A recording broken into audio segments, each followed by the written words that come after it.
నమస్తే. నేను సీనియర్ న్యాయవాది సనపల.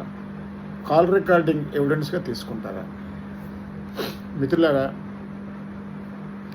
చాలామంది క్లయింట్స్ అడిగే ప్రశ్న ఏమిటి అంటే, సార్ పలానా వ్యక్తి మా దగ్గర డబ్బు తీసుకున్నాడు, కానీ నేను ఎలాంటి పేపరు రాసుకోలేదు, నా దగ్గర అతను మాట్లాడిన ఫోన్ కాల్ రికార్డింగ్ ఉంది, వాట్సాప్ చాట్ ఉంది, లేకపోతే ఎవరైనా ఒక వ్యక్తి నన్ను తిట్టాడు అని ఫోన్ రికార్డింగ్ ఉంది, వాట్సాప్ చాటింగ్ ఉంది అని ఇలా డిజిటల్ మోడ్స్కి సంబంధించిన రికార్డింగ్ ఉంది అంటే వాటిని ఆధారంగా తీసుకొని కేసు ఫైల్ చేయడానికి అవకాశం ఉంటుందా? సో మిత్రులారా, మొన్నటి వరకు మన దేశంలో ఐపీసీ అనే చట్టం అమల్లో ఉండేది. ఇప్పుడు బిఎన్ఎస్ఎస్ అనే చట్టం అమల్లోకి వచ్చింది. ఈ చట్టంలో సెక్షన్ 2 సబ్సెక్షన్ 8